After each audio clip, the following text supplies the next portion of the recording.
அரவணையாய் ஆயரேரே அம்மம் உண்ண துயிலெழாயேன்னு தொடங்கக்கூடிய அம்மம் சாப்பிடக்கூடிய பதிகம். இந்த 10 பாட்டை கேட்டுட்டா நம்ம மனசு தானா பெருமாளை நோக்கி போயிடுமா. அதாவது நம்மாழ்வார் திருவாய்மொழியில சங்கினோடும் நேமியோடும் தாமரை கண்களோடும் செங்கனிவாய் ஒன்றினோடும் செல்கின்றது என் நெஞ்சமே. நாம இழுத்து பிடிச்சாலும் நெஞ்சம் தானா பெருமாள்கிட்ட போயிடுமா. அந்த அளவுக்கு நெஞ்சை எம்பெருமானிடம் ஈடுபடுத்த வல்லது இந்த 10 பாசுரங்கள். எந்த பெருமாள்கிட்ட? சீர் அணிந்த, சீர்னா மங்கள குணங்கள்னு அர்த்தம். அணிந்தனா ஆபரணமாக கொண்ட. பெருமாளுக்கு எது ஆபரணம்னா அவருடைய மங்கள குணங்கள் தான் ஆபரணம். அவருக்கு கௌஸ்துபமணியோ வைஜெயந்தி வனமாலையோ காதல உள்ள மகர குண்டலமோ அணிஞ்சுக்கிறார். அதெல்லாம் எதுக்குன்னா அது அவரோட அழகை மறைச்சு வைக்கிறதுக்காக. இதெல்லாம் இல்லைன்னா பெருமாளுடைய அழகு வெளியில தெரிஞ்சிடும்.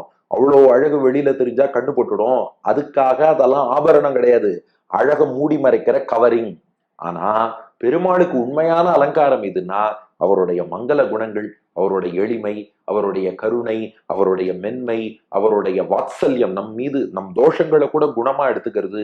இப்படிப்பட்ட எத்தனையோ மங்கள குணங்கள் இருக்கு இல்லையா, அதுதான் ஆபரணம். அந்த மங்கள குணங்கள் இல்லைன்னா பெருமாளுக்கு வேல்யூ கிடையாது. அது பெரிய பெருமாள் என்னப்பா பண்ணுவார்னா அவர் பாட்டுக்கு உட்கார்ந்து இருப்பார். நான் தப்பு பண்ணா மன்னிப்பாரா? அதெல்லாம் கிடையாது, ஓங்கி அடிப்பார் அவ்வளவுதான். இல்ல நான் ரொம்ப தாழ்ந்தவன் அப்படின்னா உன்னை ஏத்துக்க மாட்டார்.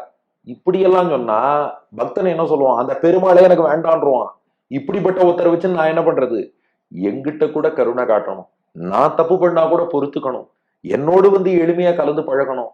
அப்பதானே அவருக்கும் ஏற்றம். அப்ப சீர் அணிந்த, சீர்னா மங்கள குணம், அணினா ஆபரணம். மங்கள குணங்கள் தான் பெருமாளுக்கு உண்மையான ஆபரணம். அந்த குணங்களையே ஆபரணமாக கொண்ட செங்கண்மால். இவ்வளவு குணம் அவருக்கு இருக்குங்கிறதுக்கு என்ன அடையாளம்னா செங்கண். கண் சிவந்து இருக்குமா. நம்ம ஒருத்தர் ஆசையோடு பார்த்தா கண்ல லேசா செவ்வரி ஓடி சிவக்குமா. பெருமாள் நம்மளெல்லாம் ஆசையோடு கட்டாட்சிக்கிறார். அந்த குணத்தின் வெளிப்பாடு செங்கண், கண்கள் சிவந்திருக்கு. மால், சரி நம்ம மீது எவ்வளவு அன்பு கொண்டவர்னா, மால்னா பித்தன்னு அர்த்தம்.